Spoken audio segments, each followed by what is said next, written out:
इस वीडियो को देखने के बाद आपका इलेक्ट्रोस्टैटिक्स का पूरा रिवीजन हो जाएगा। आप Coulomb's law, Gauss law, electric field, electric potential and electric dipoles के सारे important points and formulas revise कर लेंगे। सबसे पहले बात करते हैं कूलम्ब्स लॉ की। दो चार्जेस Q1 एंड Q2 के बीच इलेक्ट्रिक फोर्स होता है K times Q1 Q2 divided by R square. R दोनों चार्जेस के बीच का डिस्टेंस है। K एक कांस्टेंट है जिसकी value 9 times 10 to the power 9 newton meter square पर चार्ज स्क्वायर होती है SI यूनिट में। अगर बहुत सारे चार्जेस हैं तो नेट फोर्स किसी एक चार्ज पर बाकी सभी चार्जेस की वजह से जो इंडिविजुअल फोर्सेस हैं उन्हें ऐड करने पर मिलता है। Electric field lines imaginary lines होती हैं जो इलेक्ट्रिक फील्ड के बारे में दो इंफॉर्मेशन देती हैं।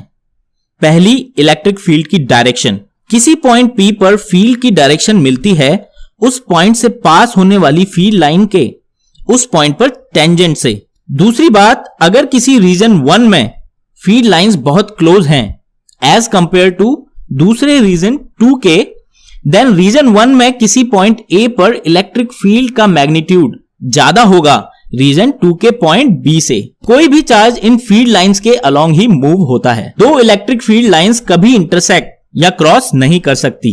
अगर पॉइंट चार्जेस की बात करें तो पॉजिटिव चार्ज से ये लाइंस बाहर की तरफ निकलती हैं और नेगेटिव चार्ज में ये लाइंस अंदर की तरफ आती हैं। दो पॉइंट चार्जेस एक साथ हो तो ये लाइंस पॉजिटिव चार्ज से निकलकर नेगेटिव चार्ज में टर्मिनेट होती हैं। और अगर दो पॉजिटिव चार्जेस हैं तो फील्ड लाइंस ऐसी दिखती हैं।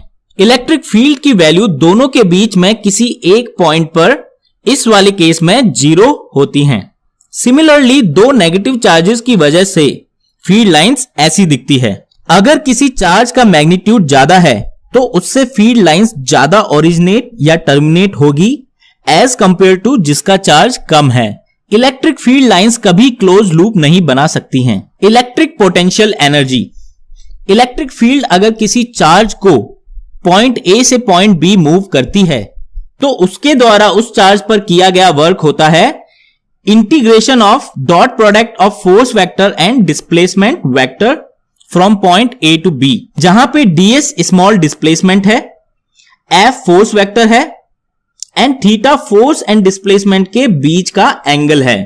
इलेक्ट्रिक फील्ड फोर्स एक कंजर्वेटिव फोर्स है, मतलब एक चार्ज को मूव करने में इस फोर्स ने जो वर्क किया है वो चार्ज की इनिशियल एंड फाइनल पोजीशन यानी point A and point B पर ही डिपेंड करता है और इस बात पर डिपेंड नहीं करता है कि उसने क्या पाथ या ट्रैजेक्टरी फॉलो की है।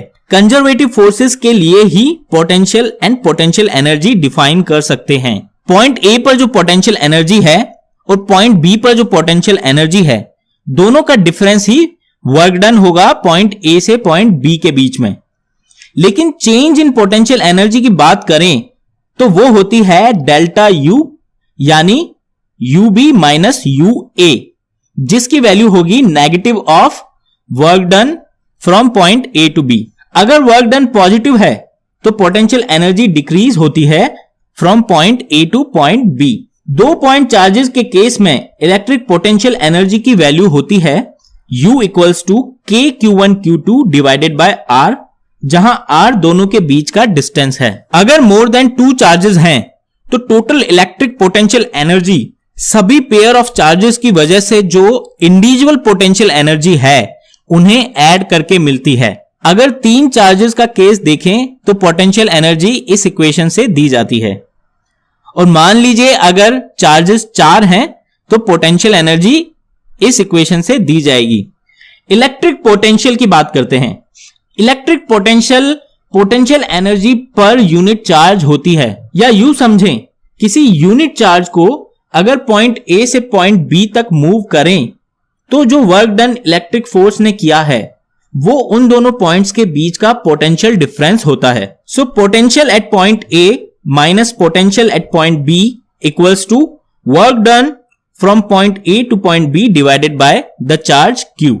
अगर इलेक्ट्रिक फोर्स की जगह कोई एक्सटर्नल फोर्स है जो चार्ज मूव कर रहा है तो उसके द्वारा किया वर्क दिया जाएगा इस इक्वेशन से, यहां ये external force positive charge Q0 को B से A मूव कर रहा है opposite to the electric field direction. इसीलिए work done by external force होगा negative of work done by electric force. अगर पॉइंट B इंफिनिटी पर है तो work done by external force होगा charge Q0 multiply by potential at point A, क्योंकि potential at infinity को 0 माना जाता है। पॉइंट चार्ज Q की वजह से किसी r डिस्टेंस पर पोटेंशियल की वैल्यू होती है KQ डिवाइडेड बाय R। अगर मोर देन 1 चार्जेस हैं तो किसी पॉइंट पर पोटेंशियल सभी चार्जेस की वजह से उस पॉइंट पर जो पोटेंशियल है उन्हें ऐड करके आता है। कंटिन्यूअस चार्ज डिस्ट्रीब्यूशन के लिए इसे लिखा जाता है इंटीग्रल फॉर्म में। इलेक्ट्रिक फील्ड और इलेक्ट्रिक पोटेंशियल जिस फंक्शन से रिलेट होते हैं वो ये फंक्शन है। यहां पर dv बाय dx होता है पोटेंशियल फंक्शन का partial differentiation with respect to x। Partial differentiation का मतलब होता है कि हम पोटेंशियल फंक्शन को, जिसमें कि x, y, z सभी वेरिएबल हैं, लेकिन अगर x के टर्म्स में पार्शियल डिफरेंशिएशन कर रहे हैं तो बाकी वेरिएबल्स को हम कांस्टेंट मान लेते हैं, यानी कि y एंड z को कांस्टेंट मान के हम x की टर्म्स में पोटेंशियल फंक्शन को डिफरेंशिएट करते हैं। अगर एक ही वेरिएबल है, जैसे रेडियल डायरेक्शन में डिस्टेंस r, तो लिख सकते हैं electric field equals to minus dv by dr। इसे इस तरह भी समझ सकते हैं कि जो पोटेंशियल और डिस्टेंस का ग्राफ है उसका जो किसी पॉइंट पे स्लोप है उसकी नेगेटिव वैल्यू उस पॉइंट पर इलेक्ट्रिक फील्ड की वैल्यू बताती है। यहां से अगर हम इंटीग्रेट करें तो हमें मिलता है VB minus VA equals to negative of integral from point A to point B of electric field vector dot displacement vector. यहां से पता लगता है कि इलेक्ट्रिक फील्ड लाइंस हमेशा हायर पोटेंशियल से लोअर पोटेंशियल की तरफ मूव करती हैं, क्योंकि इलेक्ट्रिक फील्ड की डायरेक्शन में VB माइनस VA नेगेटिव होगा, यानी VA is greater than VB। अगर इलेक्ट्रिक फील्ड के परपेंडिकुलर मूव करेंगे तो हर पॉइंट पर पोटेंशियल सेम होगा, क्योंकि उस केस में इलेक्ट्रिक फील्ड वेक्टर E और डिस्प्लेसमेंट वेक्टर dr का जो डॉट प्रोडक्ट है वो 0 होगा और potential at point A equals to potential at point B आ जाएगा। यूनिफॉर्म इलेक्ट्रिक फील्ड के लिए लिख सकते हैं V equals to E times D, जहां पे D दो पॉइंट्स के बीच में डिस्प्लेसमेंट का अलोंग इलेक्ट्रिक फील्ड कंपोनेंट होता है। अब बात करते हैं इक्विपोटेंशियल सरफेसेस की। इक्विपोटेंशियल सरफेसेस हैं वो 3 डायमेंशनल सरफेस जिस पर हर पॉइंट का इलेक्ट्रिक पोटेंशियल वैल्यू सेम होता है। इसका मतलब पोटेंशियल डिफरेंस किसी भी दो पॉइंट के बीच इस सरफेस पर 0 होगा और इसीलिए वर्क डन भी 0 होगा किसी भी दो पॉइंट्स के बीच।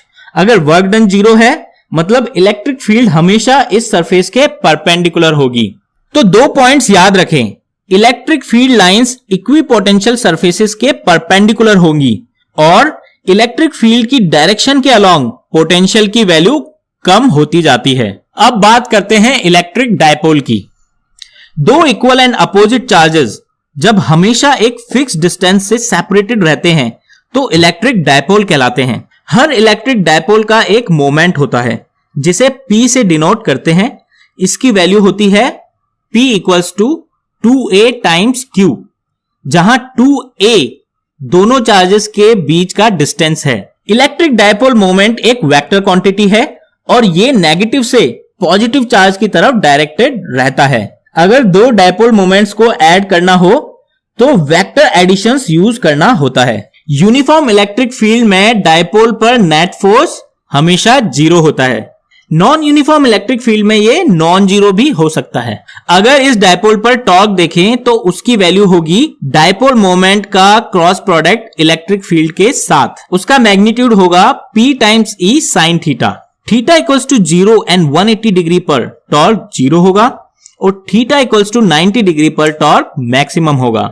अगर dipole small angle d theta से रोटेट होता है तो टॉर्क के द्वारा वर्क होता है जिसकी वैल्यू होती है टाउ डी थीटा, या इसे लिख सकते हैं minus PE sine theta d theta, क्योंकि du change in potential energy equals to negative of work done है तो चेंज इन पोटेंशियल एनर्जी की वैल्यू होगी PE sine theta d theta.